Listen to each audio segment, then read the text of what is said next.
they're facing Alberto Madrill. Al Madrill. Both men, former holders of the world's junior heavyweight title. And here, by special challenge, settling a grudge that took place last week here in this very ring, just 10 days ago. So it's Chavo Guerrero who demanded the chance to get even, and Alberto Madrill who quickly accepted, but of course may be sorry that he did. He had to reach out with his legs, and he hit him, but he didn't hit him in the manner that he had intended to hit him. That's Ricardo pounding on the head is tough to take. So Madrill moves in. Madrill starts to work him over, and Madrill keeps his weight in close to Chavo Guerrero. Referee here, Tommy Gilbert. Jam-packed Sam Houston Coliseum, and they have seen action that has been utterly fantastic. This has been a great, great night of action. And in my short travels around the Coliseum tonight, I have had my back pounded by people who say, hey, this is absolutely great. They're right. It was and is absolutely great. Reverse chinlock for Al Madrill. And Madrill, as he hangs on, shortens up his hold a little bit, keeps the pressure in there, and keeps Chavo in a troublesome state. Underneath, that's it. Coming up, Chavo. You saw as the hold was shifted that he was snatched and dropped down onto the canvas. The blows from the knees, well, they gave Chavo a chance to rise up to his feet.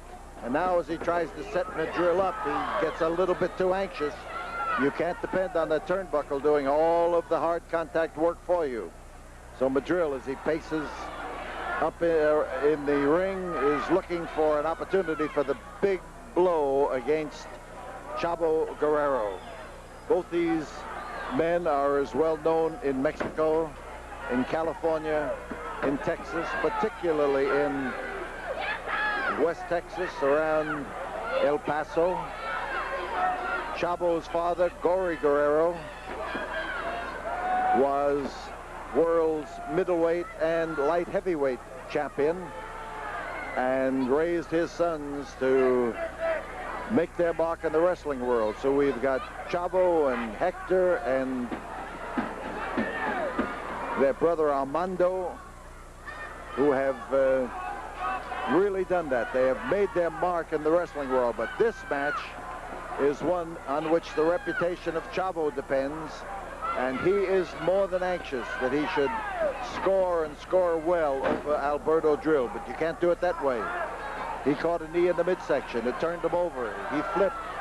He went hard on his back, and as the fist comes in right between the eyes, it just means more trouble for Chavo. He reached over and with those sharp, incisive teeth of his, chomped down on the puffy eye of Chavo Guerrero. Chavo's getting a lot of advice from fans. He's getting advice in English. He's getting advice in Spanish. He's getting advice from some people who are saying, using both languages at the same time. And now the Chavo fans get a chance to roar, and they get a chance to roar him on to doing even greater things. Hard landing for Alberto Madrill. He went through the ropes and down hard onto the concrete. Here you see him appearing again, but just a little bit the worse from wear than he was when he went out. Mexican tempers have been sharp during this past week, and these two fellows here have really vowed to dent each other's heads. And in that particular case, Chavo Guerrero carried out his threat to dent the head of Alberto Madrill.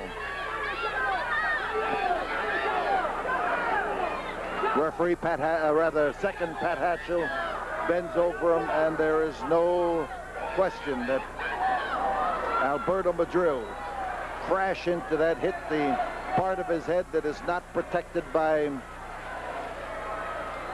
hair. And some of us have some pretty huge areas that aren't. And when he hit that, he was not only stunned, but he was cut open. And as he starts swinging his hands here, it could be that some of the blood is running in his eye, and Chavo Guerrero intends to mash it into the eye.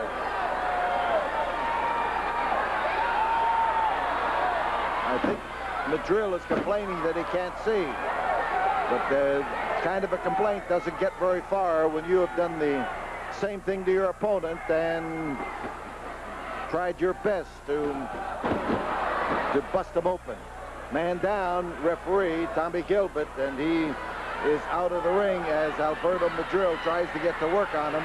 And Chavo Guerrero not only comes over him from the top rope, he comes in there with a flip that is beautiful to behold.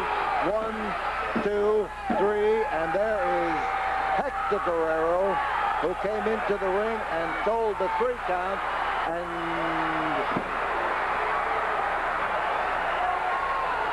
I was wrong. Here comes Ted DiBiase, who came in there, and it was Ted DiBiase who got got Madrill out of trouble. I thought it was Hector Guerrero who was hitting that canvas and trying his best to make sure that the victory his brother had obviously scored was given to him. But it was Ted DiBiase. He merely pounded that canvas, and Hector broke the hold. And then Alberto Madrill got out and took over, and you can bet that Ted DiBiase clobbered Chavo Guerrero with a gloved hand, and now the referee's going to do something, and I don't know what he's going to do. And he's going to have to get up before he starts to do it. But as he is knocked down again, he is at liberty then to start changing his mind. Chavo Guerrero gets decked on the canvas, and it is laid in there. So with DiBiase on the outside of the ring and Chavo Guerrero being pounded, there's a noise coming here that can only mean that that Hector Guerrero has come across that ring and literally chased DiBiase and Madrill out of that ring and up the aisle. But here is Hector, and Hector, there's the victor. The victor is Chavo Guerrero. The victor is Chavo, and Chavo is hurt. Chavo wins on a disqualification. A rough battle between this pair, and Hector is up there trying to tell the referee exactly what happened with the gloved hand that hit his brother Chavo. So Hector now looking in, commiserating with his brother, and this is brotherly love. We're going to hear more about this. Right now, let's